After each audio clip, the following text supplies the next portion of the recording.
Hello, everybody. Welcome to The Squadron, the podcast devoted to creating and optimizing a healthy and fulfilling life for first responders all around the world. I'm your host, Garrett Islam, a sergeant for a sheriff's department in Southern California, and this is my little project to talk to experts in a variety of fields, looking for those force multipliers that I can apply to my own life and then share with you. My goal is to make us all happier and healthier so we can pursue our challenging careers with energy, clarity, and a commitment to our oath. Our guest today is a legend in the strength training community, Mark Rippetoe. He was kind enough to give us an hour of his time, and Mark probably doesn't need any introduction, but I'll give him a short one anyway. If you've been doing any sort of strength training, barbell training, even CrossFit for any sort of length of time, you've probably come across Mark, at least in the vein of online videos, technique, and that sort of stuff in terms of the Olympic lifts and strength training. His books, Starting Strength and Practical Programming for Strength Training, have been used all around the world.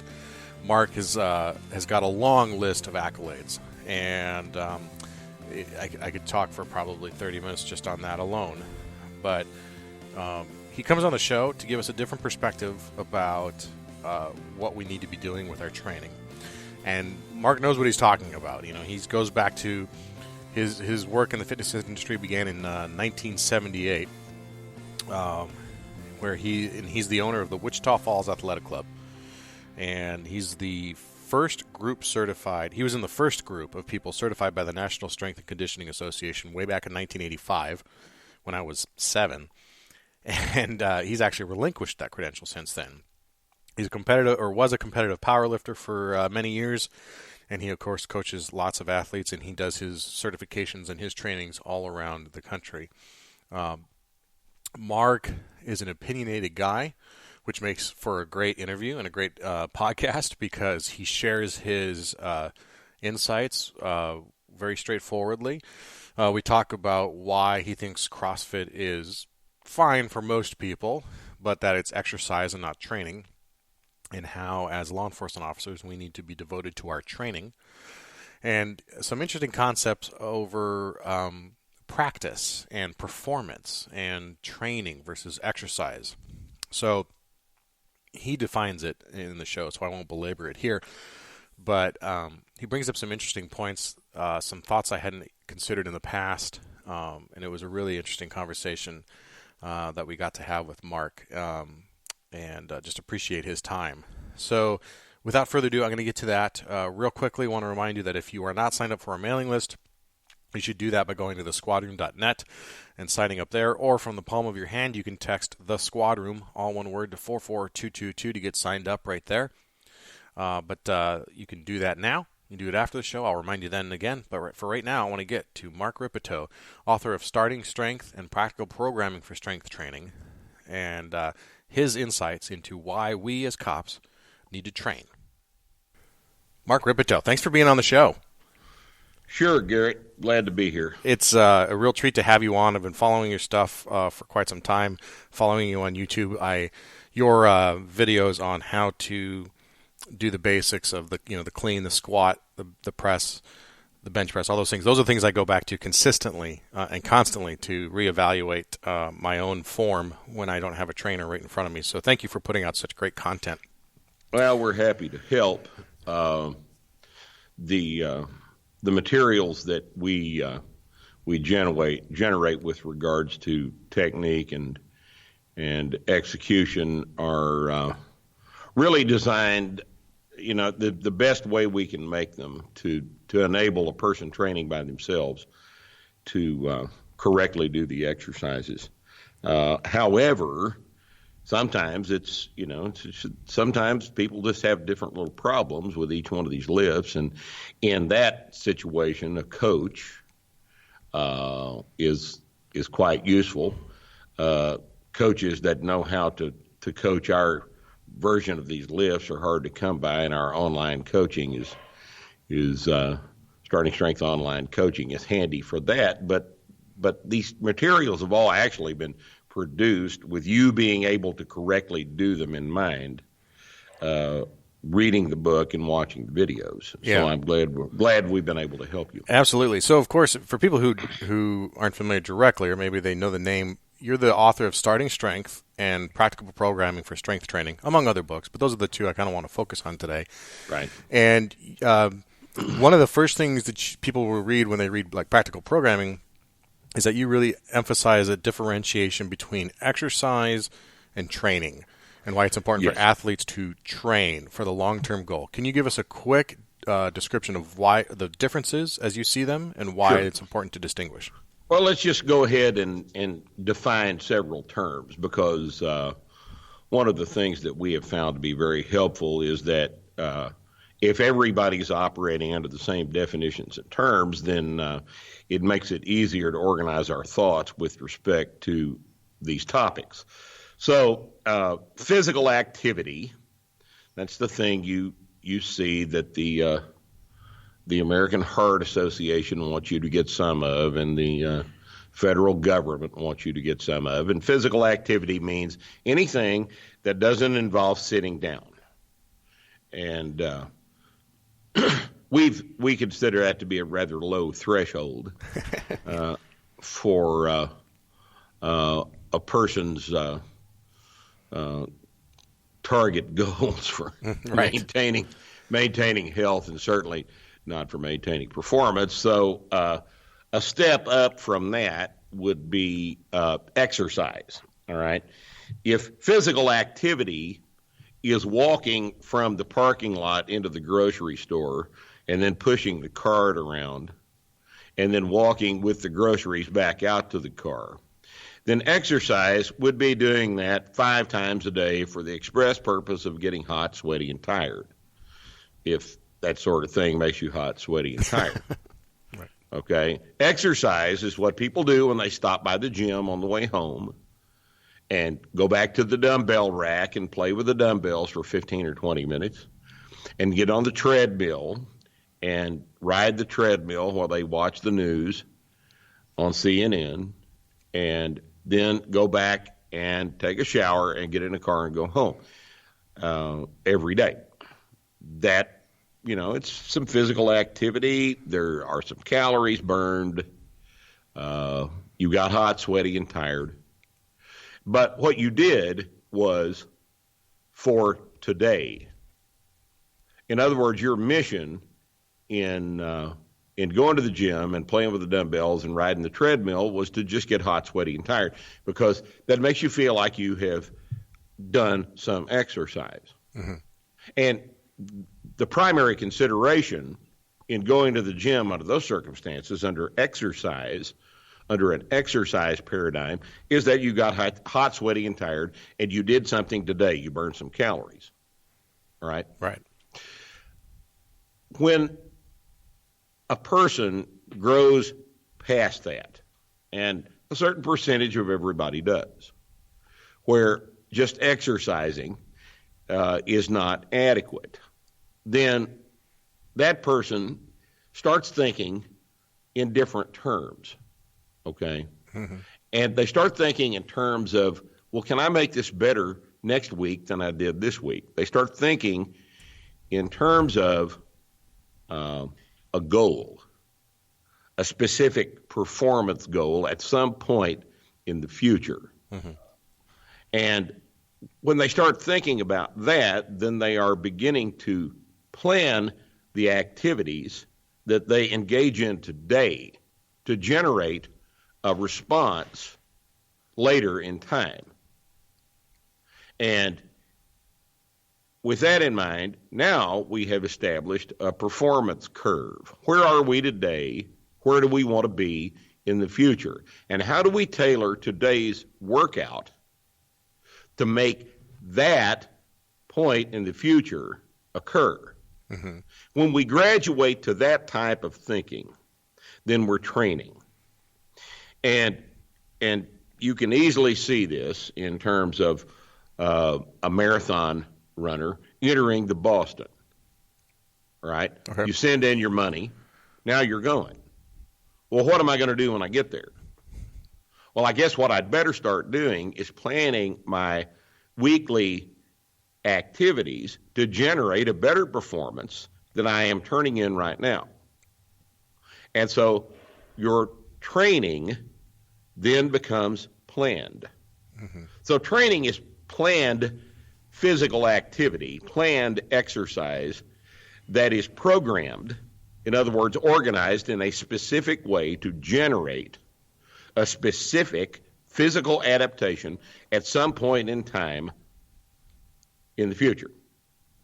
All right, now that may be the Boston Marathon, it may be a particular weightlifting meet, it might be a decathlon, it might be all kinds of different physical activities. So, since each one of those different physical activities, a decathlon, a marathon, and a weightlifting meet being completely different types of physical performance, since each one of those events requires a completely different type of physiological adaptation in order to perform them well, then our programming must reflect the differences in the adaptations that we intend to accomplish over the period of time that the training program is enacted.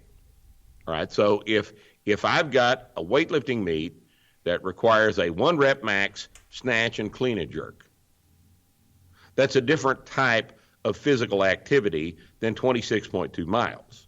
Sure. And as a result of that difference in required adaptation, my programming must reflect those differences. Okay, now,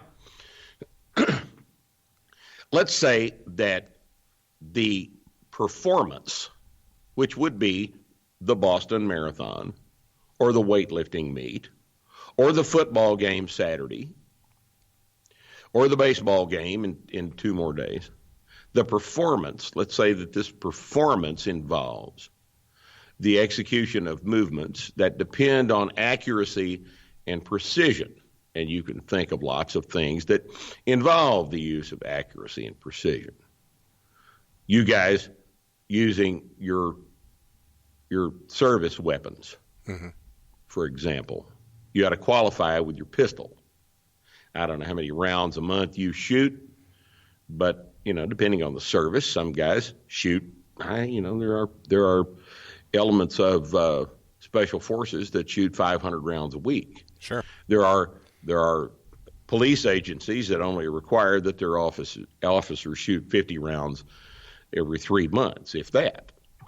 So depending on the nature of the service, there are differences with respect to activities that demand accuracy and precision.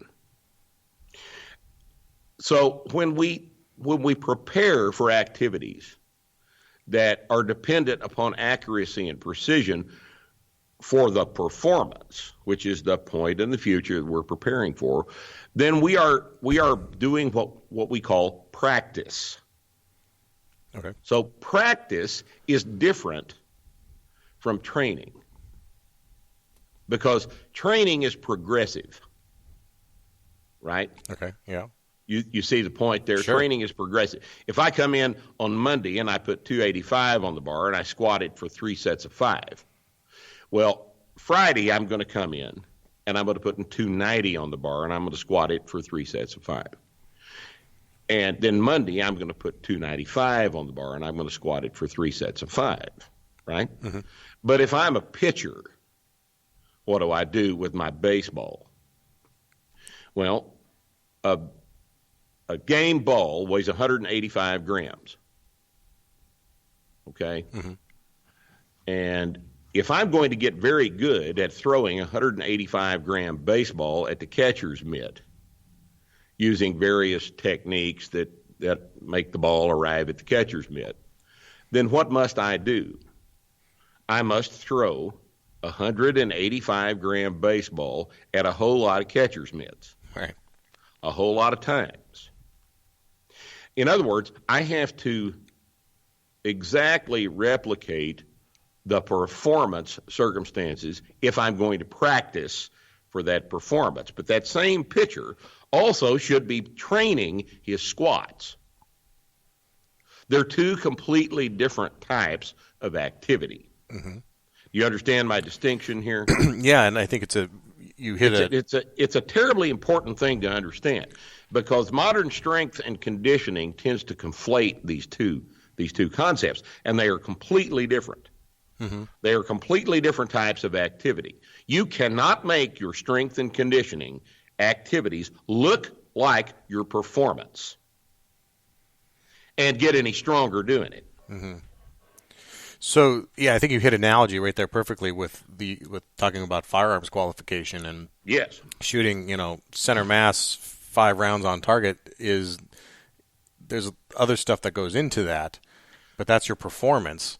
Right, that's the performance, and that therefore must be the practice. So if you're going to shoot 5 rounds on target, center mass, are you going to change up your pistol every time you do that? Right, yeah, of course not. No, you're going to get real familiar with your carry weapon, and that's the one you practice with. Because in the event that there needs to be a performance, we don't want a performance in a situation like that, but if it happens, then you had to have practiced for that specific performance, right? Mm-hmm. Now, everybody intuitively understands this. You can't practice with an 1873 Colt 45 revolver, right, and have that practice count for the performance with your Glock 22. Right. It does not carry over because it's not specific to the performance. By the same token, that cop ought to be training for strength, which is a completely different kind of a deal. Mm-hmm. A completely different kind of a deal. That involves him adding 5 pounds to his squat a couple of times a week. There are 2 different types of activity. But if we try to make our squats look like some hybrid between squatting and shooting our Colt 1873, then what we get is a bastardization of both activities. We don't get very strong, and we don't get very good with the weapon, mm-hmm. because we have conflated the 2 concepts, training and practice, and they are separate. So let me ask you this, and sorry if I'm interrupting. We look at ourselves, or we encourage ourselves on this show and then around the world, just that the idea that we are tactical athletes. I don't know if you're familiar with that term at all. Oh, I'm quite familiar. Okay, so obviously, if anyone's listening for the first time and they're not familiar with that, the general idea is that we need to treat ourselves as professional athletes in a tactical environment. We need to do all the things to make ourselves ready for that potentially large-scale big event. Exactly. And the big performance, right, that you have no idea when is going to occur, and that nonetheless, you must be prepared for when it does occur, if and when it does occur. Now, in your situation, the distinction between training and practice could not be more obvious. Okay? Mm-hmm. You have certain things that will happen during the big event, right? You're going to have to shoot, you're going to have to communicate, you're going to have to think, you're going to have to move in specific ways, depending on the nature of the event, when and if it occurs. You have to prepare as best you can for all possible contingencies that may occur during that event. What's the best way to do it? Well, on the practice side, it seems rather obvious that we need to shoot a lot of rounds downrange with all of the weapons that we will be called upon to use.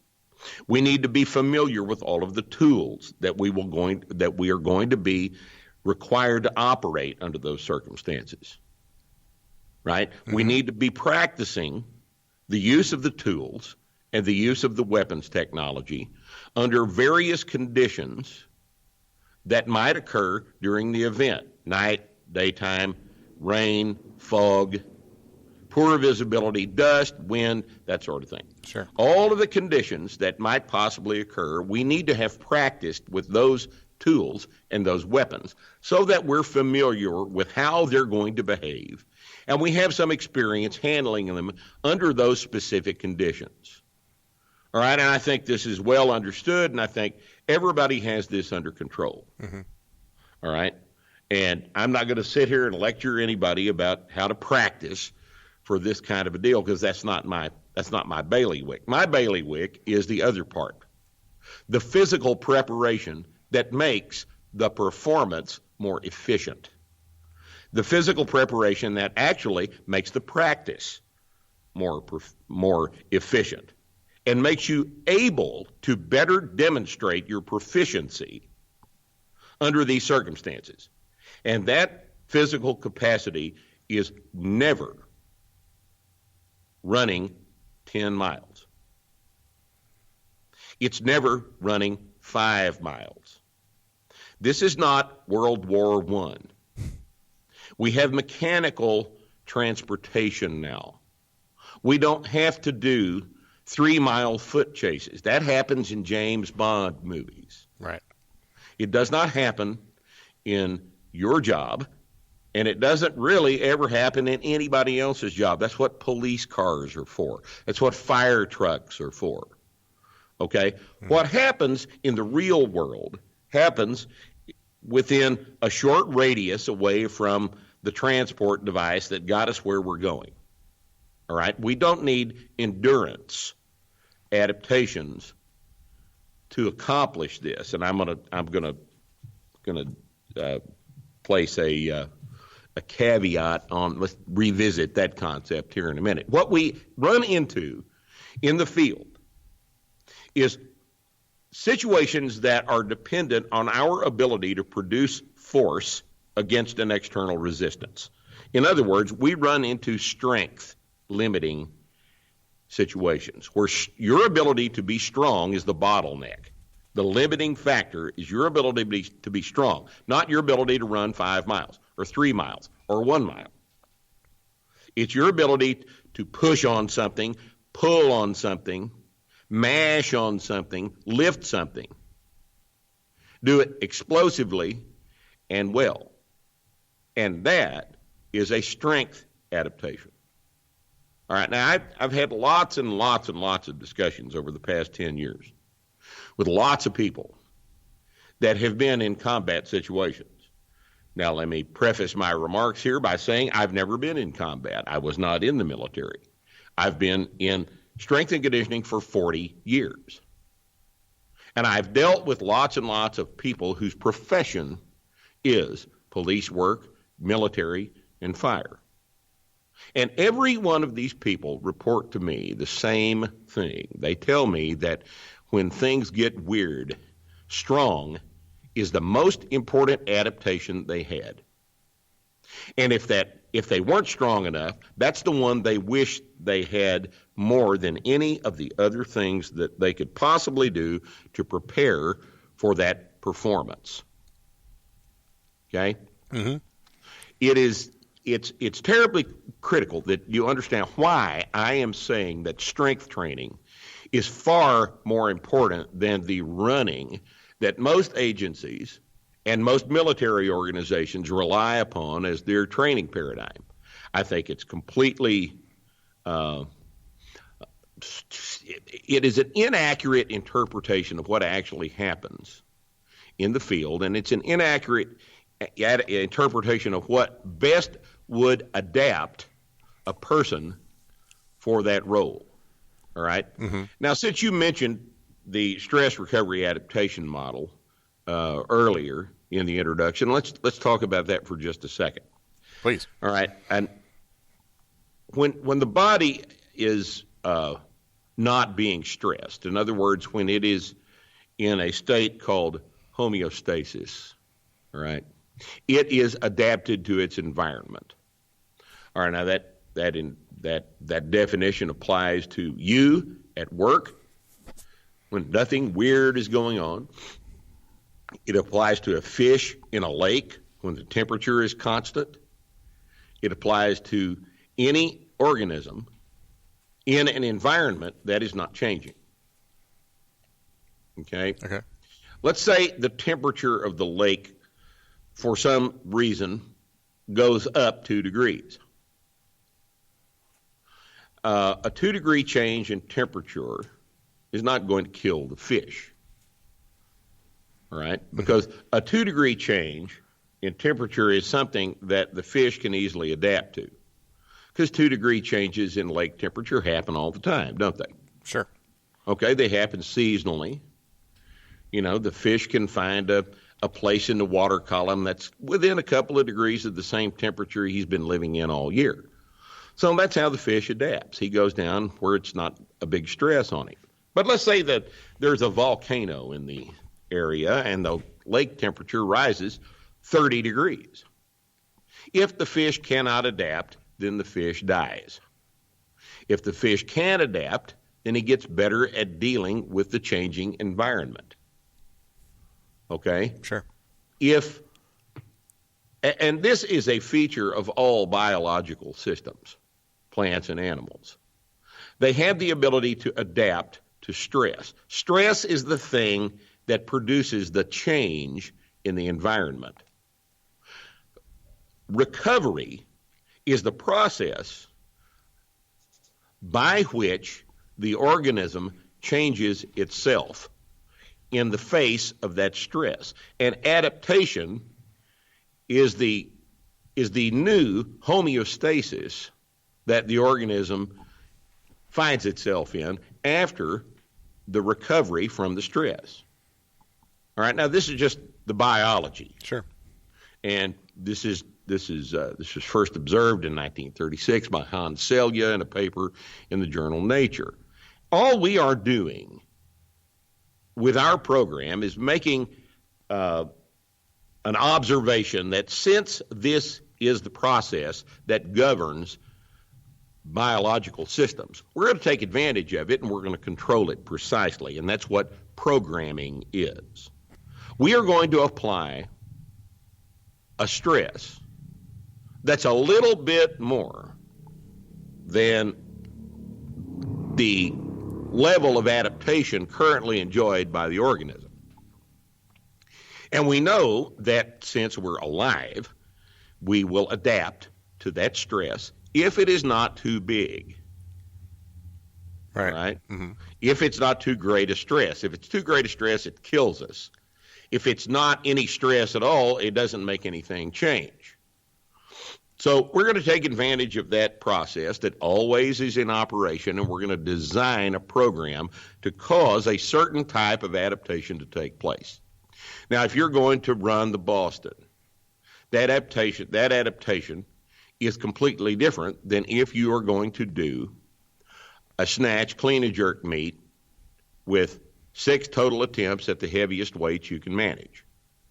2 completely different types of adaptation. Therefore, 2 completely different types of training stress must be applied to obtain this range of adaptations. Mm-hmm. These 2 diametrically opposed, to get into the biology, sets of adaptations. All right. Now, what your people will tell me in the face of this argument is that you don't really know what the nature of the performance, quote unquote, at any given time that you guys are going to be required to perform is. So right. You got to be ready for anything. Yeah, ready for anything at any time, right? Ready for anything at any time. And you know what? That's really not true, is it? Well, Let's that's think the challenge. about this for a minute. That's really not true.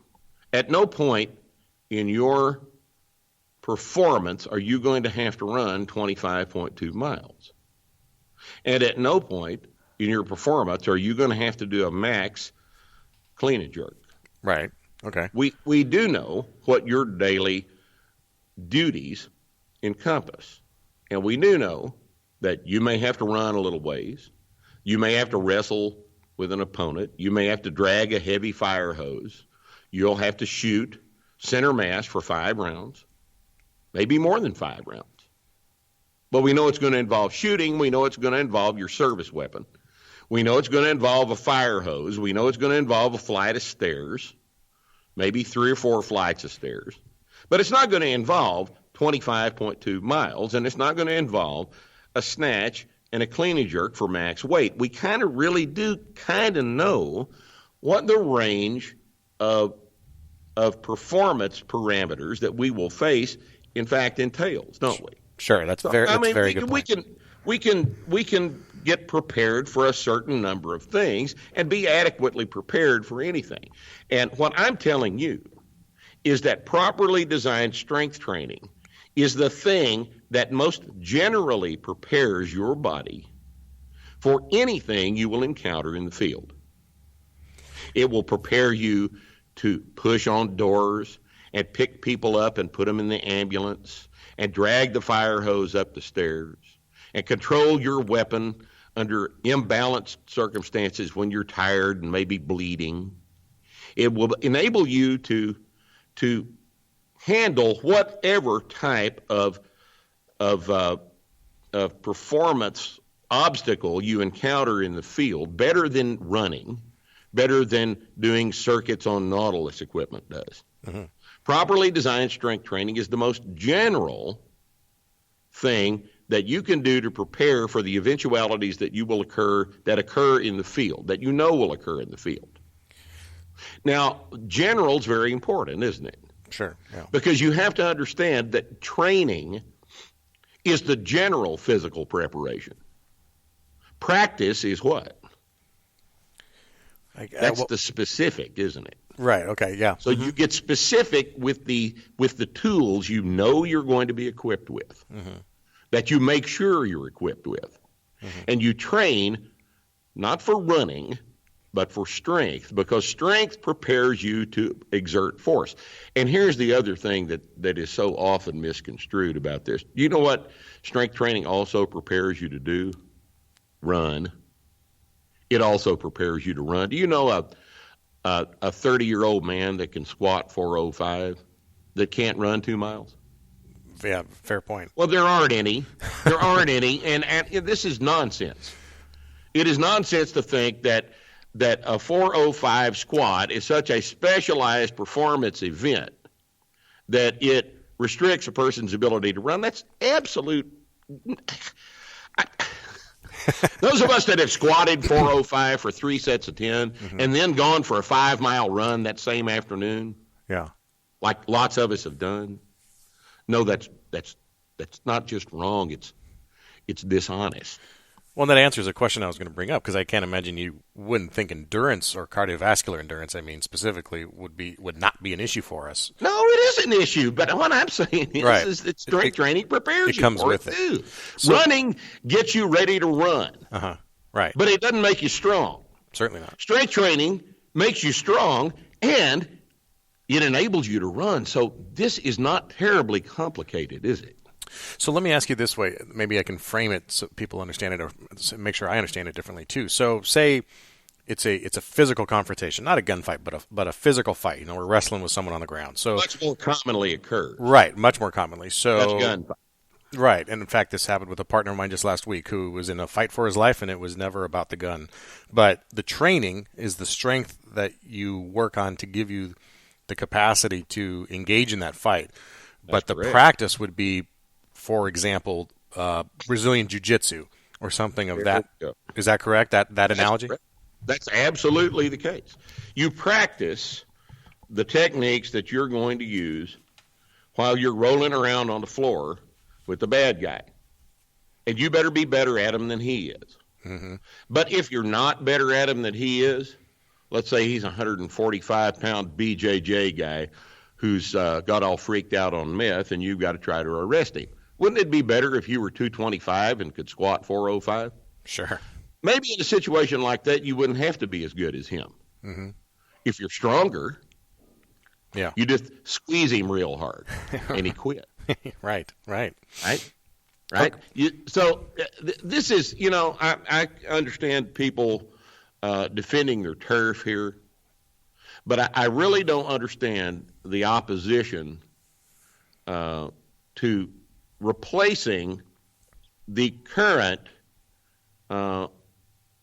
training paradigm in both basic training and in police and fire academy training. I don't understand replacing the running part with squats and deadlifts and presses overhead, because squats and deadlifts and presses overhead get far more done for the trainee than just running. I mean, squatting 405 for 3 sets of 5. Now, let's try to wrap our heads around this, boys and girls. Squatting 405 for 3 sets of 5 gets you out of breath. Absolutely. It gets you out of breath. There's a conditioning component to that as well. And, since nobody listening to this podcast has a job that requires them to run 25 miles, then long distance running, I just don't see why how much can you press over your head? If you can't press, 2/3 of your body weight overhead, you're not strong enough. If you can't deadlift twice your body weight off the floor, which is not a remarkable accomplishment in terms of strength, then you're not strong enough. If you can't squat below parallel with 1.75 times your body weight, you're not strong enough.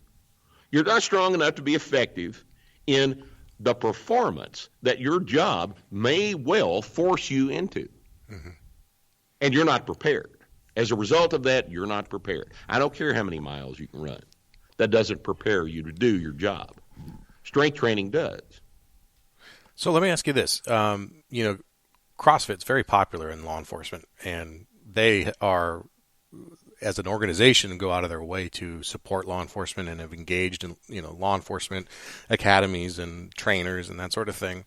And it's often, I do CrossFit, and I told you that last week when we spoke, and I've been a member of a gym for, 6 years. Mm-hmm. It's something that we immediately gravitate towards because of that unknown and unknowable, but the variety of stuff that we get into and that combination of strength and metcon. But you, I think, see it differently. Why?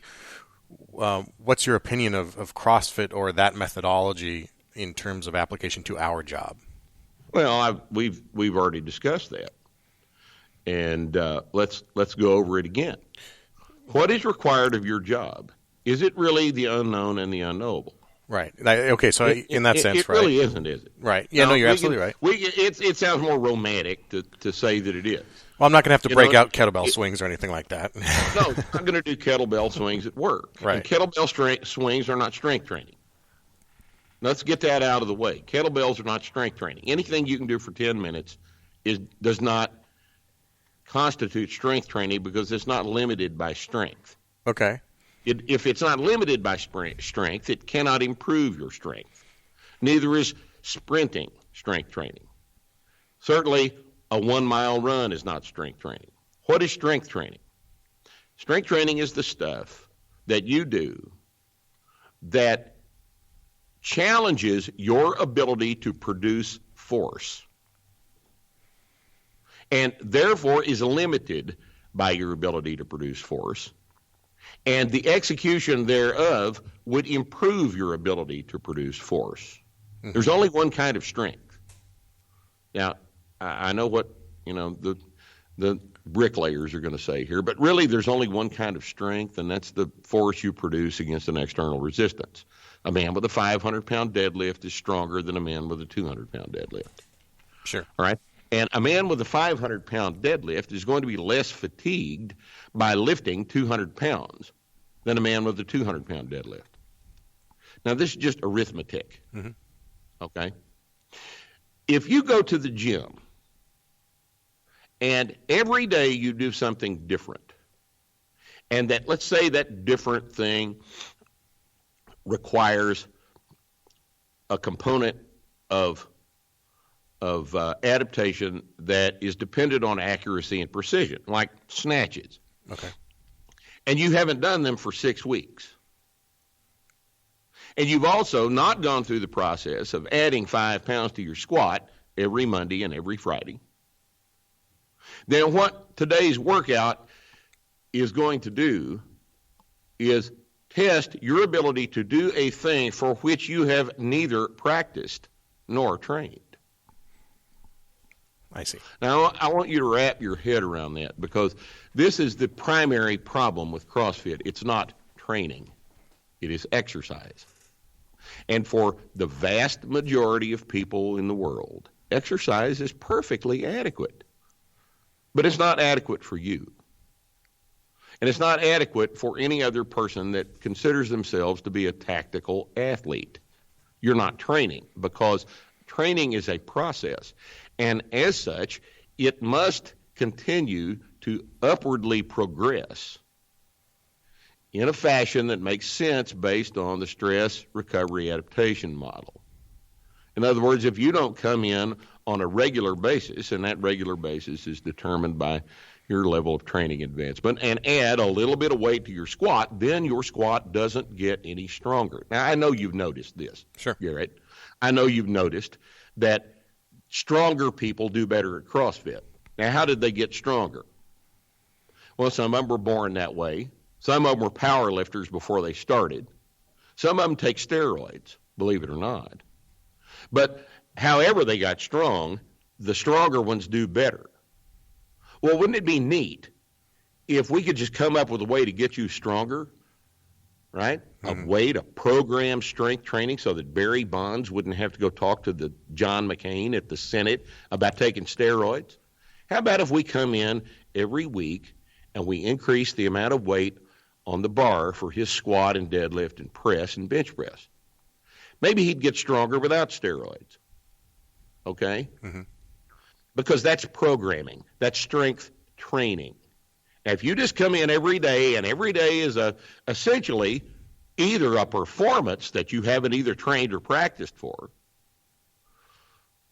or some other type of flailing around in the floor for which you have not prepared, is that optimum? No, of course not. It really is not optimum, is it? Right. So if I were designing your program, I wouldn't make it random, because we don't want your muscles confused. We want them to know exactly what is going to be expected of them. Since we know you're not going to be running 25.2 miles, we don't want to run long distances. Since we know that when you get in a performance at work, it's going to involve a bunch of pushing and pulling and shoving, it may end up involving you using your service weapon under less than ideal conditions. We know that bigger and stronger people do better at that. So our training ought to make us bigger and stronger. Our practice makes us good with the tools we have to use. And 30 snatches for 60 kilos for time doesn't really feature in this preparation, does it? No, and it makes much more sense now what your issue with it is, and I see that. It's not logical. Right. It's not logical. It's fun. Hey, it's not boring. Hey, it's real good at selling memberships. It sells memberships to CrossFit gyms. But everybody in CrossFit will tell you the same thing. Between 6 and 9 months, they all, if they're serious about it, they all realize, I need to be stronger, and this random approach of this is not making me stronger. What do I do?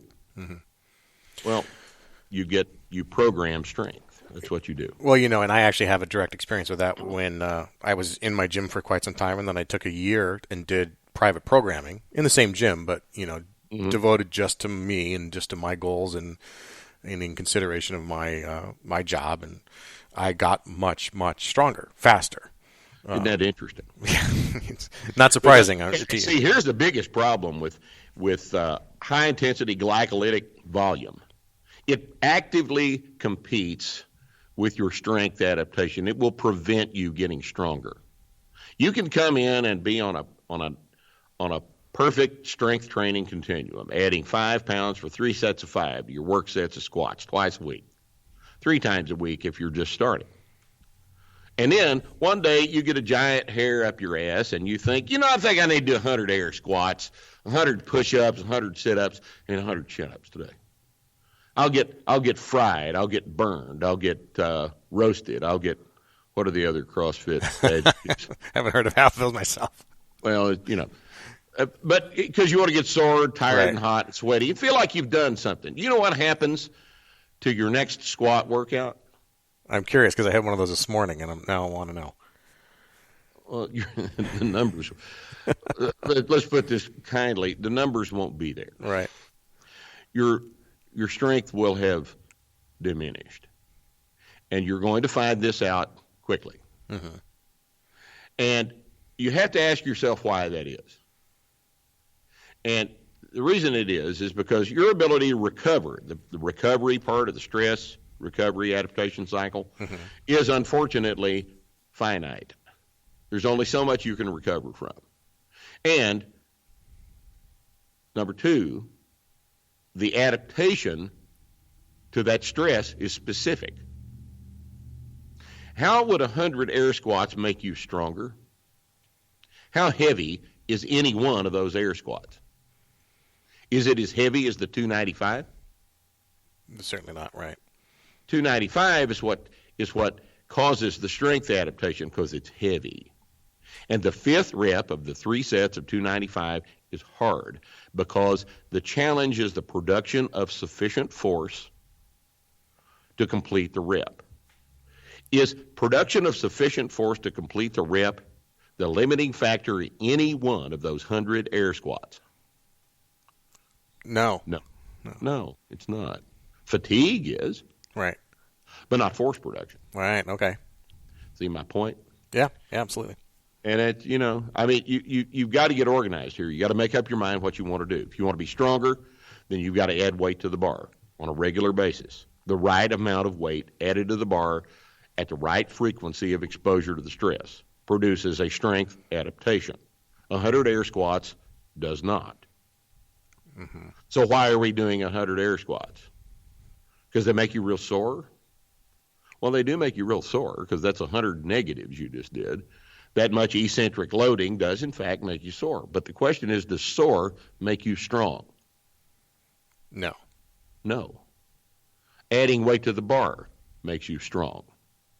And anything you do that interferes with adding weight to the bar interferes with you getting strong. So don't do 100 air squats because they don't make you strong. They prevent you from getting strong. Well, that makes sense. So one of those other things that prevents us from getting strong is work. And to go back to that stress recovery adaptation cycle again, the more I'm learning about these things, the more I'm understanding that the stress, which typically, in a vacuum would be the workout itself. Yes. But the stress also includes the work stress, the bad sleep, it does. All the things that come with it, the high cortisol spikes, etc. That's right. How do we need to adapt our strength training? And this is under the assumption that we have a proper strength training plan, or coach or guide in this. But how do we need to adapt our planning different than the regular population to adapt to that extra stress? Well, I don't know that you need to, and here's why. Okay. If the work stress is such that it doesn't kill you, what do you do to the work stress? I guess in your theory, we adapt to it. Okay. You adapt to it. If you're eating enough, and you may not be sleeping enough, but, you can adapt to all kinds of different things if you do them enough. The ability to adapt is also trainable. You understand what I mean by that? Sure, yeah. When you start off on this weird schedule, you're not adapted to it, you're tired all the time. But what eventually happens? You get used to it a little bit, you don't feel great, but you've adapted to it to a certain extent. Sure, yeah. Now let's say you enter to that schedule that you have adapted to, you introduce another stress. What's going to happen? You adapt to that as well. Well, it's going to kick your ass for a little while, and then pretty soon you're adapted to that too. So I don't know that the work stress is something that you cannot adapt to and something to which you haven't already adapted. In other words, I don't know that it's a factor. Now, I know that in a job situation where you've got a rough day, all that recovery, remember, is again finite, but that can be trainable. I don't know that would be conducive to a bodybuilding type routine of, 6 days a week, 3-hour days in the gym. Right. But that's of course not what we're doing.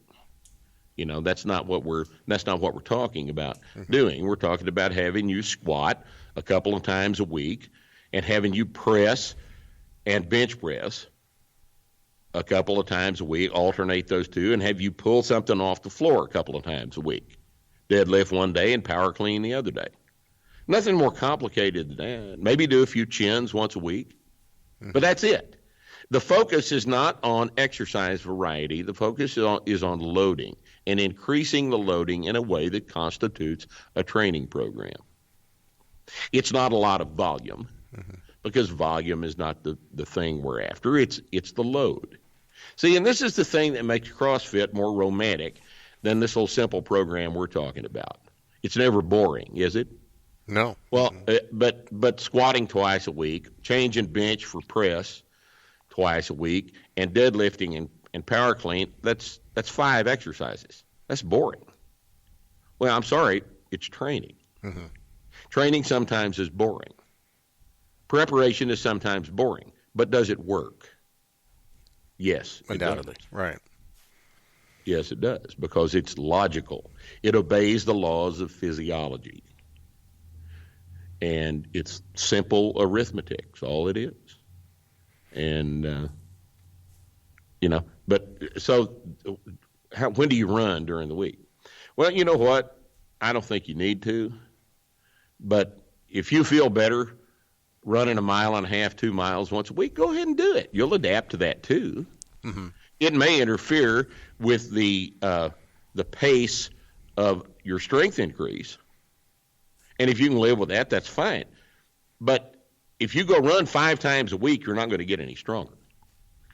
Because now what have you done to the stress recovery adaptation equation? Well, you've thrown a whole new chink into it. You've added more stress than you can recover from. You can't do that. See, it's just see how this vocabulary kind of organizes our thoughts about this. Sure. About this, it's very helpful to think in these ways. And I think that a lot of people have really missed the boat on this. They've really missed the boat on this. There's a terribly counterproductive aspect to CrossFit that CrossFit doesn't like to talk about, and that nonetheless a lot of people have noticed, and that's the injury rate. Now, how many times have you been hurt in the past 6 years doing CrossFit? Twice. And how many people do you know that have not been hurt doing CrossFit in the past 6 years? Honestly, it's not. I mean, it's not a large number, or it's not. To me, it doesn't seem like a large number. I always equate it to you always run some risk of injury by stepping outside the house. Right. You run, but in terms of your training activities, you run a risk during a performance, don't you? Because the performance, let's see how many we got to drive an AMRAP up 3 reps today. When you're pressing the edge of the performance envelope, then you're taking a risk, aren't you? I see what you're saying. Yeah. All right. Now, if you have not trained for that performance and you have not practiced for that performance, what happens to the injury risk? Yeah, increases. It goes up quite a bit, doesn't it? Right. Okay. You're familiar with people that have gotten spectacularly fucked up in a situation like this, aren't you? You're familiar with that. If you've never had it happen yourself, I've seen it, and you've seen it, and I've had it happen to me, and you've had it happen to you, and it's not uncommon. And I'm just asking you to think about why. Because if you engage in a performance-level event for which you have not practiced and for which you have not trained, then your risk of injury goes up quite a bit more than had you practiced and had you trained for that performance event. But see, that requires planning, and constant variation does not allow for planning. And I want to clarify something too for people, because I think I understand you very specifically, but when you say performance in the context of CrossFit, you're talking about just your general Tuesday morning WOD, not a competition, right, not the regionals, not the open or anything like that. All right, Garrett, how does everybody approach that workout? This is the sales pitch for CrossFit. This is the thing that makes it so damn popular. What's that board on the wall do? Oh, it's total ego. Kind of makes it a performance. Right. It? Yeah. It's a scoreboard. It is. Mm-hmm. It's the scoreboard. So those guys in that CrossFit gym or box, as they call it, that thing might as well be the scoreboard at the end of the stadium. Right? Sure. I know plenty of those. That's built into the system. Yeah. And listen, I get asked these questions about CrossFit all the time. Look, CrossFit is not the enemy here. Mm-hmm. CrossFit is not the enemy. CrossFit has introduced strength training to probably millions of people. Sure. That would not otherwise have ever been exposed to it. Oh, myself included. They've introduced barbell training to millions of people. They've made opportunities for training available to millions of people. You know how hard it was to find a pair of weightlifting shoes 10 years ago? Right. You know how hard it was to find a place that had bumper plates for snatch and clean and jerk 10 years ago? Wow. Yeah. It's completely revolutionized for the better everything about this industry. It's created a job for me. Mm-hmm. We do seminars. Glassman invented seminars. He invented the idea that people need to pay you to teach them things. I don't have a bone to pick with CrossFit. I just have a bone to pick with their approach to this situation. I think that on net, CrossFit is a positive. But there are basic problems with their paradigm that need to be addressed. And perhaps the vocabulary words we've introduced today will help you guys address those problems. Well, I think you bring up a good point too. That you said it's perfectly fine, and it's fine for plenty of people. As you said at the very beginning, the vast majority of the population, it's totally fine that they go out and just exercise every day. But maybe we need to be more exercise, and it burns calories, and it gets people off of their asses, and it gets people's bellies to go away, and it's good for them if they don't get hurt. Mm-hmm. And it's up to the individual to not get hurt. It's up to you to have enough sense to know when to quit, when to pull back, when to not take that extra rep out of position. That's your personal responsibility. Sure, right. That's not CrossFit HQ's job. You're supposed to know enough about yourself to not do that. Right. But by the same token, it's not training. And for a lot of people listening to this podcast, training is really what they need to be doing. And you need to get your head wrapped around the idea that training involves a certain amount of progressive, accumulating repetition. Progress, adaptation, right? Mm-hmm. Adaptation accumulates over time. I probably should have said this earlier. The idea that you're stronger is the idea that you're going to accumulate a strength adaptation. You're going to accumulate the benefits of challenging your ability to produce force over a long period of time. It's an accumulative process. Mm-hmm. And in order to accumulate, you have to actually do it often enough to cause the accumulation to occur. Right? You accumulate a 2.5-hour marathon. You accumulate a 405 squat. They're not equivalent of performances, of course, but you understand my point. Right. Sure. Yeah. Adaptation accumulates, and in order for it to accumulate, it must be repeated often enough that you're good enough at it to do it when it's hard. There's a practice component to it as well, and you have to produce the stress, allow for the recovery to occur so that the adaptation can take place. And if you only do it once every 6 weeks, that's kind of not going to work. Well, for people who are interested in moving into strength training and digging deeper, if they haven't already, I can't recommend Practical Programming for Strength Training enough. It goes much deeper into these concepts that we talked about today, and what nicely does too is lays out basically those beginning workouts for both the novice, as you call the novice, the intermediate, and the advanced. Example workouts for every level of trainee, and explains the differences in the levels of trainees. Mm-hmm. Yeah, that's a concept that we pretty much originated. Not everybody, a guy that's been training 3 weeks is not the same guy who's been training 3 years or 30 years. Mm-hmm. Those are 3 different organisms, and that has to be understood in order to effectively assign a program. Yeah. And it's all explained in that book. It is. And Starting Strength, of course, too, for people. Mark, where can people find out more about you if they want to follow you on social media or your website, or where do you want to point them? Facebook, we are, but all that stuff is linked from our website, startingstrength.com. We're on Facebook, Twitter, Instagram, and it all is linked from our website, startingstrength.com. We have new content on startingstrength.com's homepage 5 days a week, new articles and videos up. There's something new every day to learn on startingstrength.com. And we have a very, very active, very big discussion forum on the website, and you're welcome to join and post and get your questions answered by myself and other professionals that work in this field.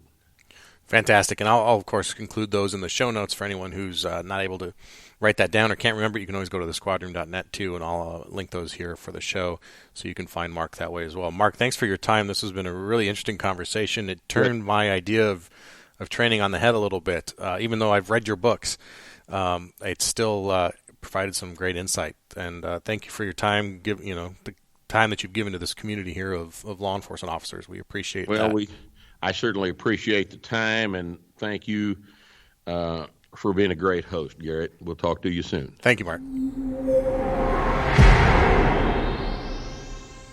All right, thanks for listening to The Squadron. Thank you to Mark for being on the show. I hope you enjoyed that. And if you heard, or if you like what you heard today, if you got something out of the conversation, please consider leaving a review on iTunes. It really helps us spread the word about the show and gets this message out to other first responders. Now, if you heard something today that you know a friend or loved one needs to hear, please tell them about the show. You can go to thesquadroom.net and email this episode directly to someone that you care about. You could even email it to someone you don't care about, actually. To keep up to date, you can text us at text the Squadroom to 44222 to get signed up for our mailing list. That's all one word.